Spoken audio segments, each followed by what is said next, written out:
Well, a day that could have been disastrous for Ohio State turns out to be just fine, and the Buckeyes will take it. I'm Patrick Murphy here with Bucknuts and 24/7 Sports live from the Woody Hayes Athletic Center on National Signing Day, the first day of the early signing period. We just got done talking with Ryan Day right in there, a press conference unlike anyone I've ever been to, as Ryan Day had to leave at one point to go talk to what turned out to be defensive lineman Edric Houston, and then had to leave at another point to go talk to the Big Ten Network.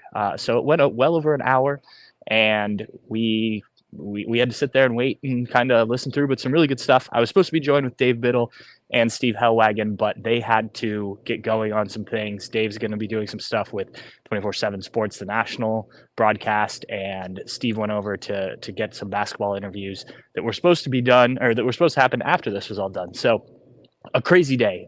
If you've not been following along, the day started off with what sounded like some pretty bad news. Rumors started, crystal balls started to come in for Edric Houston, the defensive lineman, 5-star, who's been committed to Ohio State for some time now, that he was going to flip to Alabama after taking visits to Clemson and Alabama over the weekend. That, as it turned out, not to be the case. He ends up sticking with Ohio State.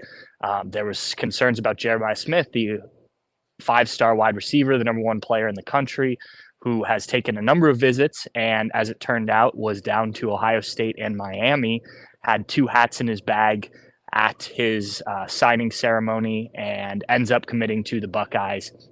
So 2 kind of crises averted. The Buckeyes did lose wide receiver Jeremiah McClellan to Oregon in what I would consider certainly disappointing, but maybe not the end of the world, given you have 2 5-stars in Jeremiah Smith and Mylan Graham committed in the class. And obviously the Buckeyes have recruited that position well. But let me take you through kind of this press conference here, because like I said, it was crazy. Ryan Day answering questions, and it had a pretty negative tone. And I think if you're following along on social media throughout the day, or you're following along on message boards, things were getting pretty dire. I think Buckeye fans were pretty frustrated. It looks like the Buckeyes were only going to get 1 defensive lineman in this class, certainly a position of need. If Houston had flipped, there was concern about what the receivers would do. So the press conference initially took on a fairly negative tone, I would say. Questions about the future of Larry Johnson and kind of what the Buckeyes have committed, and kind of where the program goes from here. That flipped when Jeremiah Smith officially announced during the press conference, and then obviously again when Edric Houston committed. Those are 2 big guys. They will keep Ohio State probably as a top 3 or so class. I think I saw right before we went on here that the Buckeyes had dropped behind Alabama to number 3, but you certainly would take that over losing those 2 guys and missing out on, maybe a top 5 class, which seemed to be in the cards there for a little bit. The rest of the class, Ohio State, as Ryan Day put it, is very excited about. And I know that the 5-stars are the guys that grab the attention, but Ryan Day kind of went through each individual player, and you can watch that video already on the Bucknuts YouTube page. Steve Hellwagon posted that on there, at least the first part of it. There will be more. We'll combine those together. But very excited about this class in general. He kind of went player by player to talk about each guy. And we won't go into all of that here on this show. We'll have more later on, but guys to keep in mind when you're talking about this class outside of the ones we've mentioned. Aaron Nolan, the quarterback, 4-star kid, 5-star, depending on who you look at. One of the top quarterbacks in the class. Ryan Day seemed to intimate that Aaron Nolan could be in the conversation for the starting quarterback job. Look, it's a long shot for a true freshman, no doubt about that. He said there's a lot to take in when you're a true freshman coming in at that position, but didn't rule it out that a player of his talent could come in and certainly compete for that job, which obviously will be open. And we'll talk about that a little bit more, kind of the quarterback position on a different show. But Aaron Nolan, the running backs, James Peoples, Samuel Williams-Dixon. I asked Ryan Day about that situation because as we stand right now, Ohio State has 2 scholarship running backs on the roster after Chip Tranum and Evan Pryor both entered the transfer portal. Travion Henderson has not yet decided, or at least not made public, what he intends to do. In fact, he came out last week and said he hadn't made any decision after rumors kind of started to swirl that he would be back. So I asked Ryan Day about those two young guys. Could they come in and play right away, the running backs? And he said they're probably going to have to. And James Peoples in particular is a guy that they like. I know there's been comparisons with the J.K. Dobbins in terms of the type of running back. Sam Williams-Dixon, much more of an athlete, but a guy that they may need to step in and play a role coming out of the backfield there. Brian Day also touched on the offensive line, a spot that maybe you didn't get. Well, you certainly didn't get the 5-star tackles that Ohio State was in the running for, but they did get some talented guys, Ian Moore and the Armstrong brothers, 3 players that the Buckeyes think can come in and maybe not compete right away, but down the road, and I'm not talking way down the road either. I'm talking about you need some time to develop, but that's true about many offensive linemen. There's a lot of potential there, and Ryan Day and Justin Fry are very excited about the potential of that offensive line. Defensive line, we touched on it a little bit. In addition to Edric Houston, they did land Eric Mensah, the 3-star defensive lineman out of Virginia. A guy that may be a little bit more of a developmental guy, but Ohio State's okay with that being, kind of the approach for things. He is not a guy who I expect to come in right away, but that is why landing Houston was such a big deal, because as Ryan Day said, he is a guy who they think can be a day one contributor for the Buckeyes, assuming he comes in and does the things he needs to this offseason. You look at the secondary, and Ryan Day was very excited about a number of guys there. They have players of varying star rankings, but guys that they've seen work in person, which is a big thing for this group, and guys that they think can really come in and kind of continue the trajectory that this group has picked back up this season, maybe after a down year or so in the secondary. And you're going to need safeties, obviously, in Jim Knowles' defense. The cornerback play was much improved this season, and they think that not only the guys that are already in the program that may have to step up next year, but beyond that now with this class. Linebackers, you've got Peyton Pierce, and Ryan Day was excited about him, and Garrett Stover, the cousin of Cade Stover, who he said he's been in the part of the family. He knows kind of that Cade Stover mentality that he's going to bring, so you kind of know what you're going to get with him. So that was kind of a general overview of this group. But I think all in all, the Buckeyes are pretty pleased with how things have turned out. The fact that there was a chance that this class, I won't say could have fallen apart, because I don't think that's fair, but certainly could have looked a lot worse at the end of the day if you don't pull in a Jeremiah Smith, the top player in the class, who's been committed to the Buckeyes for quite some time.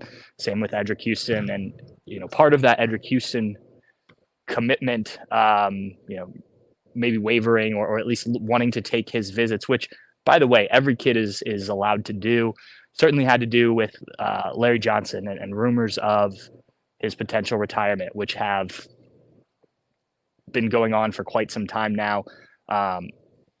First of all, Ryan Day said he fully expects Larry Johnson to be back next year. Larry Johnson has communicated to them that he's still very energetic and into coaching and recruiting and everything that has to do with this, this profession. And I think that the fact that they were able to convince Edric Houston that was going to be his defensive line coach going forward is a reason he stuck with the Buckeyes, even though he did take those visits. And there were reports and crystal balls and whatnot of him going in another direction.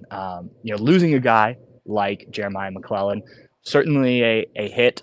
Now you may say he's only a four-star guy just inside the top 50, but a talented prospect out of St. Louis, a guy that these Buckeye coaches really liked, and a guy they expected could come in and play here in the not so distant future. Obviously that's a loaded room, but this is a guy that they felt really good about. So that is a blow. The Oregon situation, you're competing not only with a program that had a very good season this year and now has another quarterback. I believe Dylan Gabriel is committed there out of the transfer portal, but also NIL and you've got kind of the Nike backing there, which is hard to compete with. And I think will continue to help Oregon kind of elevate themselves as a program in this NIL world that we're living in. So you lose out on that one, but you get two guys that you really needed and that really kind of put the bow on the class. Ryan Day and the Buckeyes are not done completely. I don't expect anything else of note to happen maybe today, but this is just this first day of the early signing period. In theory, they could still land prospects going forward. Guys could still commit as part of the 2024 class all the way up until, guys have to be on campus. There's also the transfer portal, which was another topic. And Ryan Day made it clear that the Buckeyes will be active in the transfer portal. He was asked directly about, do you envision having some transfer portal players on your roster in January? And he said, that's probable. The Buckeyes have always been, under Ryan Day, more cautious, I think, than some other programs with the transfer portal, just because they are very much about the fit, and they don't want a guy to come in here and have it not work out. And with the transfer portal, you don't get the same amount of time to recruit and get to know these guys. So unless you have prior relationships, and that's why you've seen some of those guys that they did have prior relationships come back into the fold, it becomes more difficult to kind of get to know the player. Obviously, the talent is one thing, but the fit is another thing that's really big, and maybe not as big for other programs, and to each their own in that situation. But Ryan Day does sound like they will have some transfer portal players. Now, what positions those are, and I know obviously I slipped up there. The big one that everyone's talked about is quarterback. He said they want to evaluate, essentially what's going on. Devin Brown will get his opportunity in the Cotton Bowl. Lincoln Keenholz will have these practices here to show what he can do, and maybe even some in the Cotton Bowl. And then obviously Aaron Nolan, who I talked about earlier, will be involved once he arrives in January. So I think running back could be a spot. There's certainly, they've talked with, a safety, a linebacker. They've done their homework a little bit to land these guys. Now it's up to the guys that have made their visits. I think 3 different guys, defensive linemen from Michigan State as well, have made visits to Ohio State. And I think they will continue to be active. Just because nothing's happened and you've seen stuff happen at other programs doesn't mean the Buckeyes aren't doing their due diligence, putting in the work in the transfer portal. But they also have to wait, and this was another big thing talked about today, to find out what's going on with the Buckeye players that can return next year. And there are a number of them, as we talked to some players, 6 juniors last week that are going to play in the Cotton Bowl that I think surprise people. All of those guys, I imagine, are considering whether or not they will return for their senior years. There's other guys beyond those 6. Travion Henderson, I mentioned, JT Tuimalau, Michael Hall Jr. that haven't spoken publicly to the media yet. So there's still a lot of chips that have to fall into place.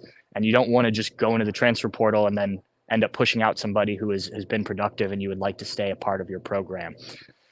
So yeah, that is kind of the quick recap or our instant reactions, as we call it, of signing day here, the start of the early signing period. We're going to have a lot more. As I mentioned, Dave Biddle is going to be on the 24/7 Sports Show. I believe that's on the YouTube page, maybe on CBS HQ.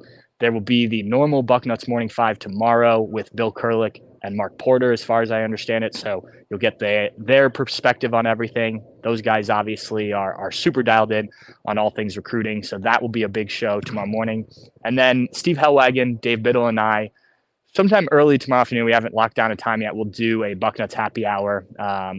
Have those 2 guys on. We'll talk about what we heard today, both recruiting and otherwise. We'll look ahead a little bit to the Cotton Bowl and what we expect from that game, guys that are going to play, guys that aren't, those type of things. So stay tuned on Bucknuts. We'll have plenty more, and obviously the written content as well. Plenty of stuff already up on the site. There will be more throughout the evening. But thank you for joining us for our quick reactions here to what went down at a crazy day at the Woody Hayes Athletic Center. Thanks, guys.